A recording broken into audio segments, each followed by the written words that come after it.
You cool with getting the pot up tonight? I mean, I think I have to since I'm hosting. Okay, cool. Sorry about not getting the intro up last time. Just figured I'd get it up quickly. No, it's good. I wonder if it's working yet or not. Like it didn't work for me on the We are Riverside thing. live. All right, all right. All right. Are you ready to go in? Record? Yeah, we can keep it quick since I don't know how much we learned, but I Yeah, I this say that shouldn't be a every long one. time. I say that Uh, every time, and then well, we look, talk for an I hour. we did learn something. So we'll get into it. All right, you ready? All right, let's do Let's it. get it. All right, you are back with the jungle with Jackson Garrett and Ben Young on the mic tonight. We just scored 102 points on North Alabama with a 33-point victory, 102 to 69. A thrashing in the second half, scored over 50 points each half. Ben, welcome to the pod. Good to be back, Jackson. Not good to be back this late. Auburn, can we please get a 7 o'clock Eastern tip? I'll take that over playing our best games on ESPNU. I'm getting irritated that we are playing two top five teams early and at a conference, and both of them were being ESPNU. I don't have ESPNU. If anybody wants to send me a link to watch ESPNU for the next game, let me know. But we just came off a big victory. I think this is going to be one of the easiest MVP votes we're going to have all year long. One man towered above everyone else. Our preseason All-American Janai Broom had 30 points and 17 rebounds. It's against North Alabama, sure, but we really got to appreciate when Janai Broom goes off. We really got to appreciate what we have this year in Broom, and it's so fun to watch. I mean, is there even a debate, Ben? You know, we had some play that we've been hoping to see from guys like Denver Jones and Miles Kelly tonight. We finally saw some good 3 point shooting, especially in that second half. But Jackson, there was about 14 minutes to start this game where Janai Broom did not take a shot. And then out of nowhere, at least if you're watching the game, if you know Janai Broom, this is not out of nowhere. But I believe he scored 14 straight points to take Auburn from being down one to up almost 16 at the half. We were actually losing at one point, what, three-fourths through the first half. We just let them hang around the whole time. Their guards were running past our guards, especially one in particular we'll talk about later. But we were just getting roasted a bit with our guards. We were being sloppy. We were not bringing the energy that North Alabama brings. It always happens in these games where you're playing that in-state team, the scrappy guys that, they didn't get recruited by Auburn. They want to show something out. Their families from here. They probably grew up in the area watching Auburn. They want to show out, and they played well. They had one guy on their team in particular that played really well. His name was Jakari Jackson, Lane, which Jackson, you got to follow the socials, I man. checked the socials. I checked them. All right. I just don't remember all the names. Ben is always on top of who's going to go off the next game. So please follow our social if you want to know that. Jakari Lane just kept burning our guards along with another guy that played well, Will Source over here. But we let them get back ahead of us at one point. We all kind of looked up in the text thread and said, what is going on? I don't think any of us were freaking out. We could tell our energies was just kind of low. We were not working the ball to Broom like we needed to. We were just not hitting 3-point shots. People were missing open shots. Finally, we started working it to Broom, and Broom just like an adult in the room turned around and took over the game. Did you say it was like 11 points, 12 points in a row to I'm kind trying of to add it up right now, but at 5 minutes and 12 seconds, Kanan Jefferson hit a 3 pointer that made the score 33-32 North Alabama. That's the first time we have trailed since we were playing against Houston. And then we have one, two, three straight buckets by Janai Broom. Janai Broom had a jumper. He had a 3 point shot made. He had a dunk on a beautiful assist by Tahad Pettiford. Cheney got a dunk in there off a Denver Jones steal. And then from there, we were just off to the races, man. The team suddenly came back together. It was an incredible offensive effort by one guy, Janai Broom, just making plays left and right. I mean, we blew them out. We killed them. 102 to 69, 33-point victory, but it would not, I don't think it would turn out quite the same if we didn't have, they just had no answer for Johnny Broom. No answer for the big guys really at all down low. Even Cardwell had a pretty decent game. So we just started going to him.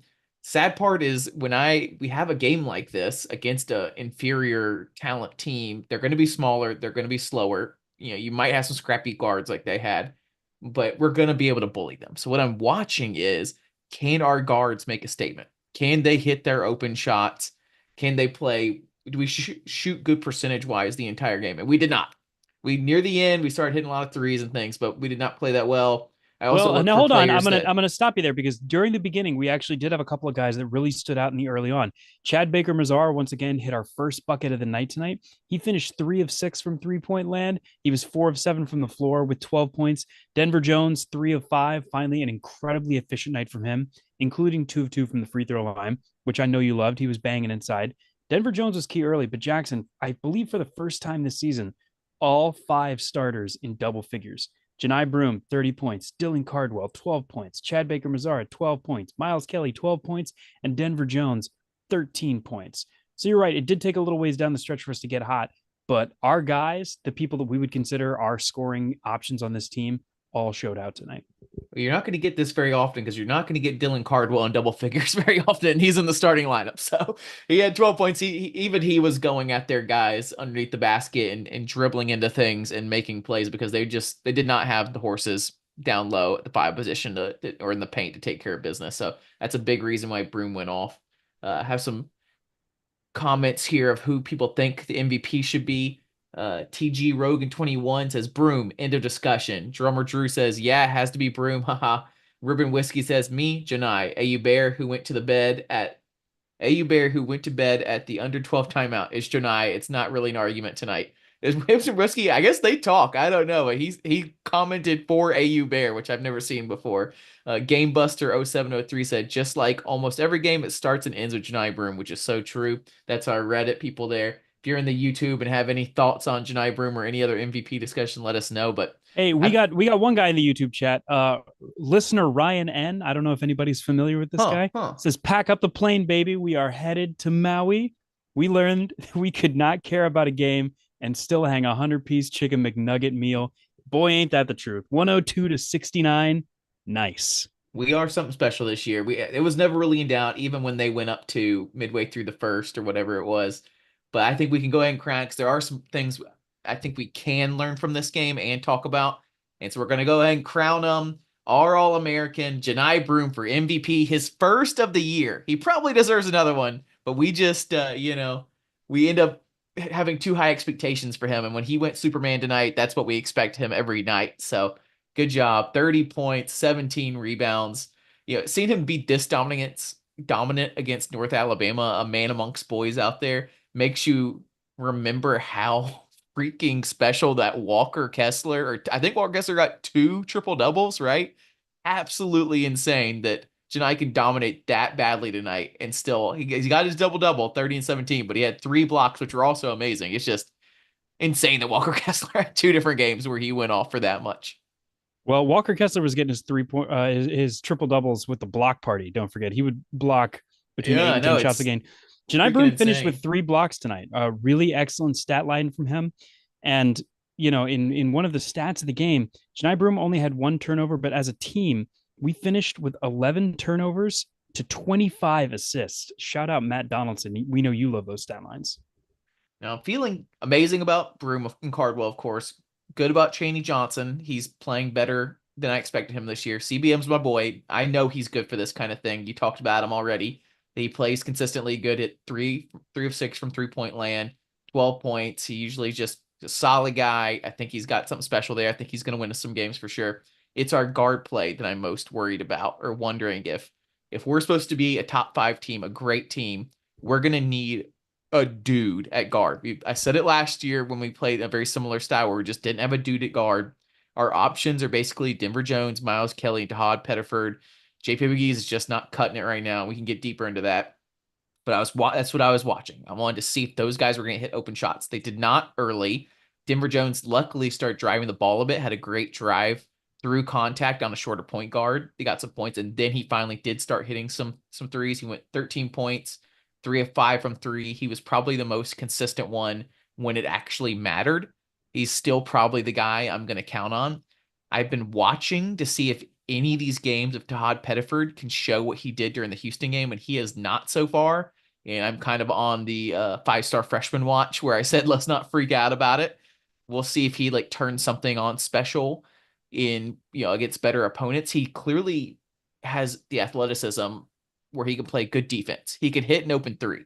He's just not able to make plays for himself like he was in that Houston game, like we thought. He missed a couple layups that Broom luckily put bat and helped for his stat line. He tried to hit some threes in transition that didn't go in. He looks fast. He looks athletic, but I think the speed's still a little high for him. And then you got Miles Kelly, who went 2 of 3, 2 of 4 from three, but he was late. He's not quite feeling it either early in the game and being consistent. He seems like he's going to be super streaky also. I'm watching him also because he had that amazing game in game one where he went off for 7 threes and we all thought, oh, we found a real steal. And now he's kind of come back to earth. So I don't know. I guess maybe I'm thinking, Ben, what do you think is going to be, who's going to be our guy, you think, going forward? Do we have a guy that's I going to mean, be able look, to step up when things get tough? you're right that Miles Kelly has come back to earth a little bit, but let's not kid ourselves here. He is still shooting amazing even from 3-point land, and he's still above, I believe, 50% shooting from behind the 3-point line.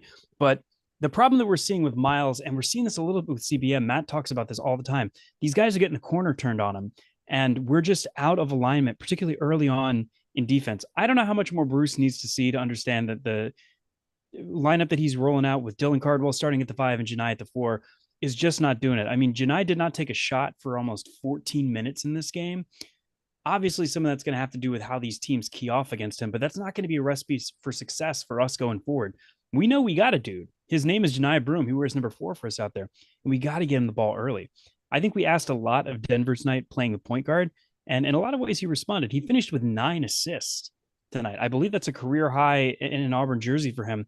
But unfortunately, he also added 4 turnovers, A which, lot of sloppy play and transition passing. I think part of that was just knowing that we were bigger and faster than this team. We started blowing them out. And we just started throwing really silly transition passes that we thought were going to be on fast breaks. How many of those do you think we had? 4 or 5 of them, right? Where we turned the ball over, just at throwing the ball least, out of yeah. bounds, throwing it into tight spots. One time Miles Kelly was like falling down trying to split something into Cardwell there.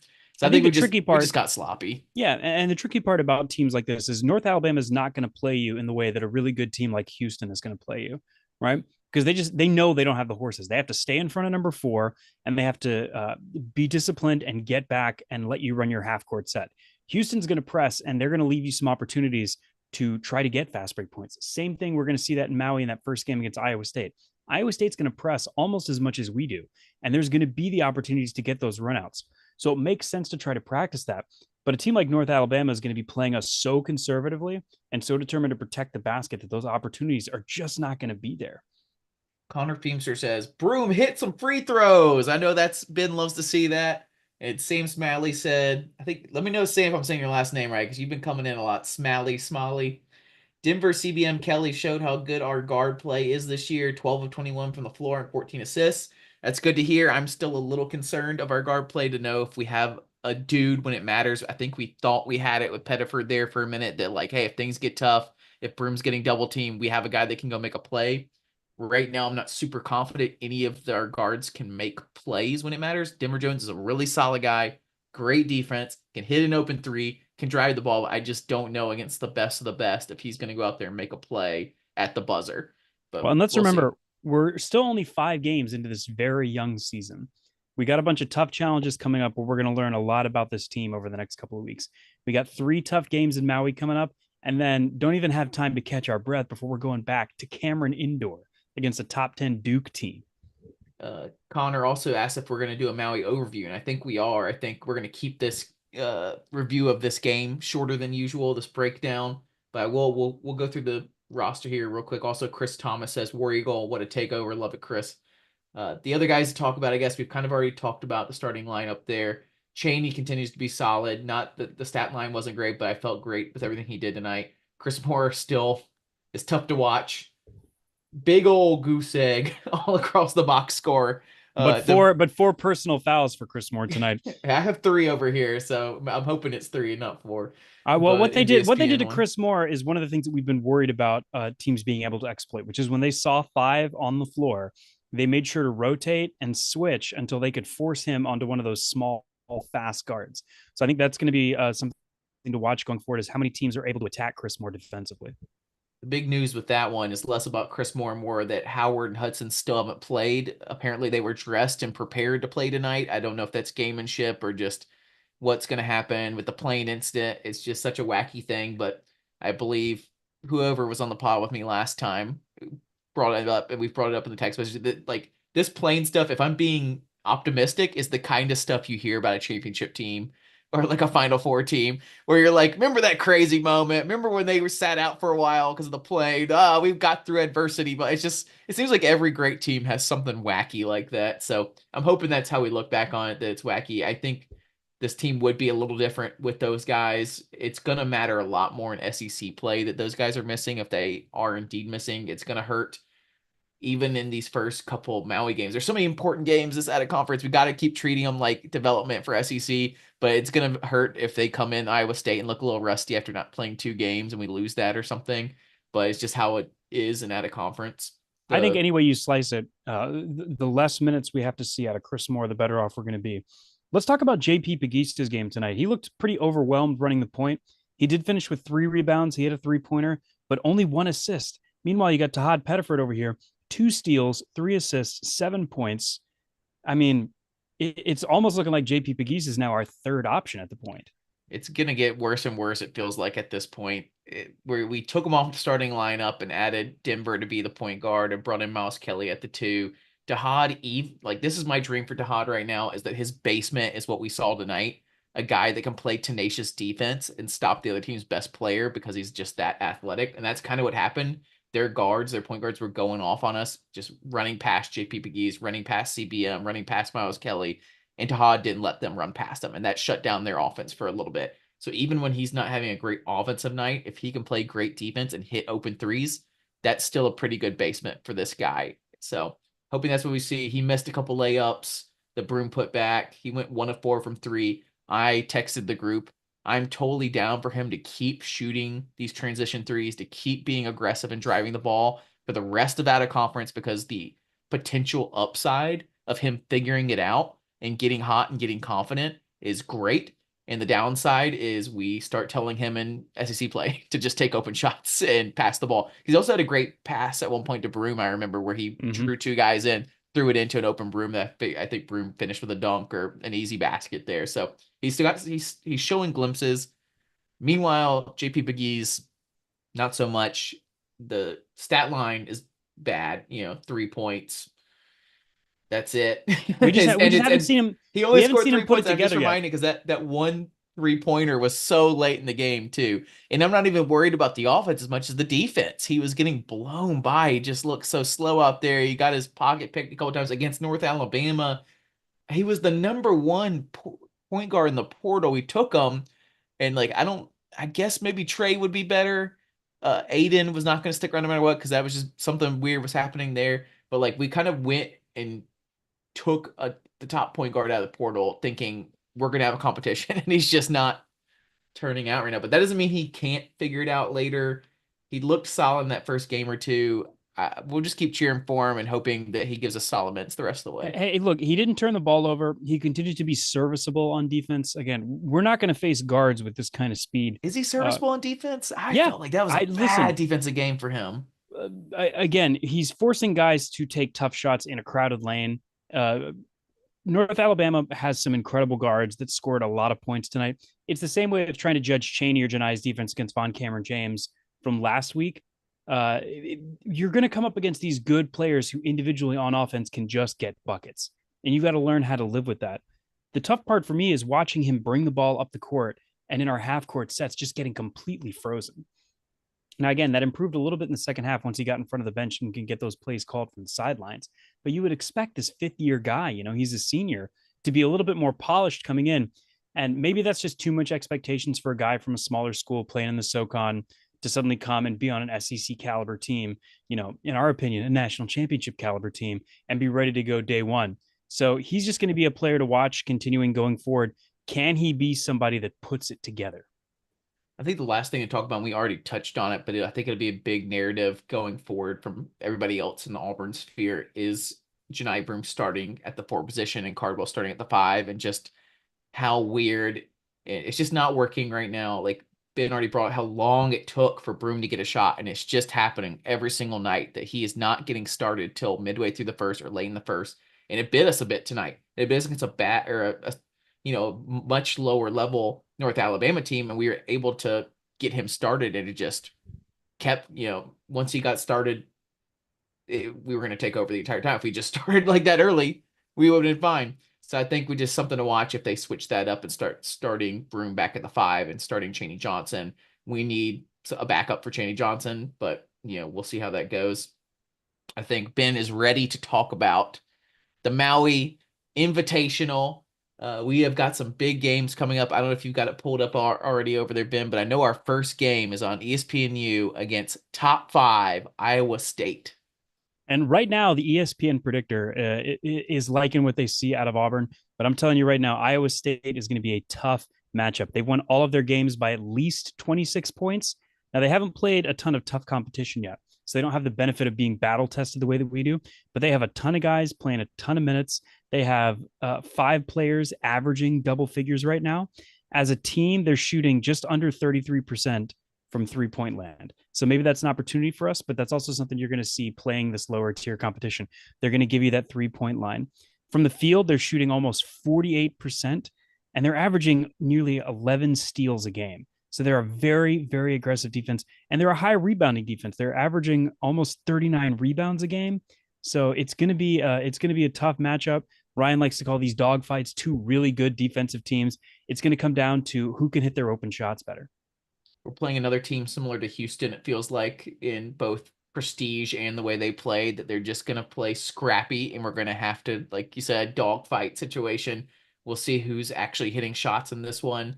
It's going to be that weird gym in Hawaii. Hopefully, we get some shots up and see how that goes. We're playing a little bit more with house money now. We talked early in the season. It's still worth going back, listening to our preseason pod if you haven't done it, about what we expect out of this audit conference and season in general. We've already got one of these top 5 games. Did we talk about that we needed 1 or 2 of those to make us feel good about our conference? We already got one. We have plenty more to come, it feels like. Even Purdue's in the top 10 now. So Oh we yeah, have that. And even if we lose to Iowa State, we have a couple more good games to play in here. But if we beat Iowa State, we have a shot at either Dayton or another top 10 North Carolina. So we really got something amazing here. The other side of the bracket is Memphis and UConn, and then the other game is Colorado, Michigan State. So there's a lot of great opportunities here. So there's a chance here that as a top 5 team, we play top 5 Iowa State, then the next day play top 10 North Carolina, then the next day play top 5 UConn. I mean, we went through Murderers Row in that Final Four year. We played blue blood after blue blood. This might be even tougher than that. So oh yeah. man, that's why you love Maui Invitational. That's why you try to get into this one or the Bahamas one. I think there's a couple other decent ones out there, maybe Madison Square Garden or two, but this Maui's the most elite tournament you can get in, and you can only get in it, I believe, every 4 years. It's something like that. Yeah, I think every 3 to 4 years is the only time you're eligible to play. So really enjoy it while you have it. It's at odd times. The Iowa State one is at 9 p.m. Eastern. But it's Thanksgiving week. Enjoy it. The next one, if we win, will be at 11 p.m. Eastern. But hey, again, it's Thanksgiving week. Take some time off. Watch some basketball. We remember how big of a deal that Bahamas tournament was a couple years ago with Jabari and Walker Kessler. Even though we lost that game late against UConn, it was still something we were talking about at the very end of the year. So these big tournaments really matter.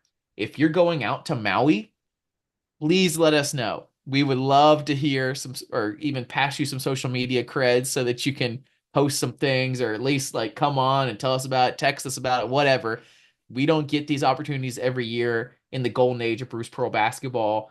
And it's just a really cool, unique experience. I'm sure there's some Auburn people going to be out there enjoying their Thanksgiving break in beautiful, sunny Maui.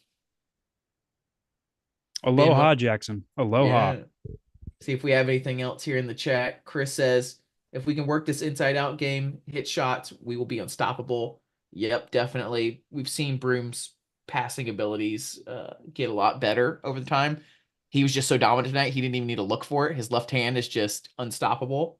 But I'm sure we'll see him pass the ball out more often. Sam Smiley said if we would start Chaney and Broom instead of Cardwell, our guards would shine more. Totally agree. Broom just gets absolutely lost when he's not the 5 position. Jake Wilson says, Was it still a letdown game regardless of the final score? Maybe a little bit.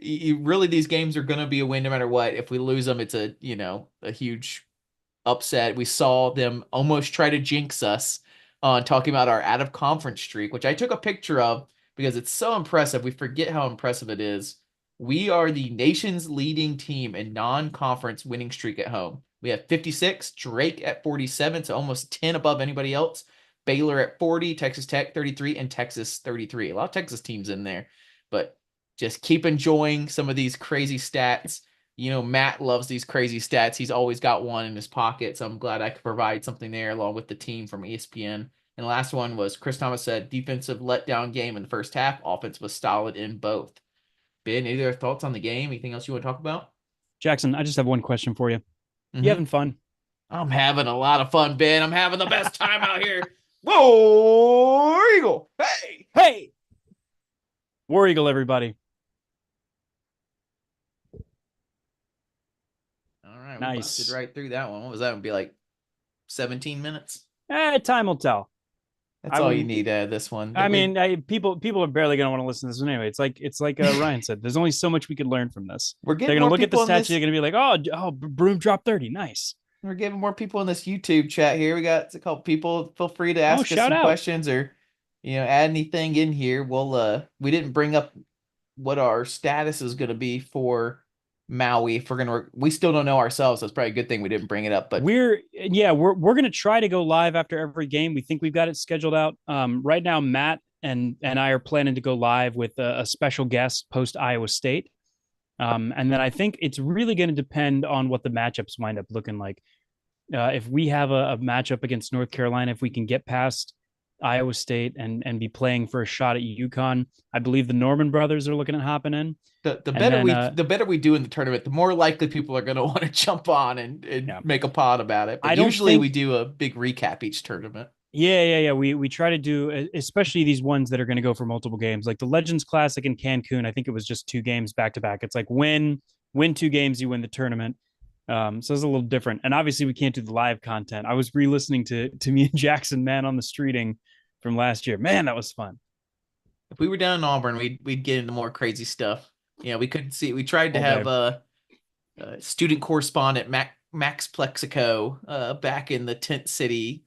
What was it called? Bruce City? Bruce? I'm already Pearlville. forgetting. Pearlville. Pearlville. I'm hoping we do that again this year, man. If you're a student out there, that's like, same with storming the field kind of thing. Go out there and camp out for a game. Make sure it's not Kentucky. I mean, top five, Auburn versus Bama, Iron Bowl on the hardwood. If you're not camping out for that one, what are you doing? Jake Wilson. Jake got mad at me on Twitter. He said, "Was it still a letdown game if you scored 100 points?" Yeah, man, I'm still let down by that first half. If you look around the NCAA right now at these top 10 teams when they play opponents of this caliber, they are putting folks to sleep right away. I mean, UConn strangles people in the crib. They go on to win by 50. We're not quite there yet as a program. We're darn close. So I just want to see us reach that upper echelon level where you don't want us to do a podcast after a game like this because it's going to be boring. Maybe we'll get to interview Blake Munchlack or one of these other walk-on guys, Presley Patterson, That's what we post need to one of start these doing. blowout games.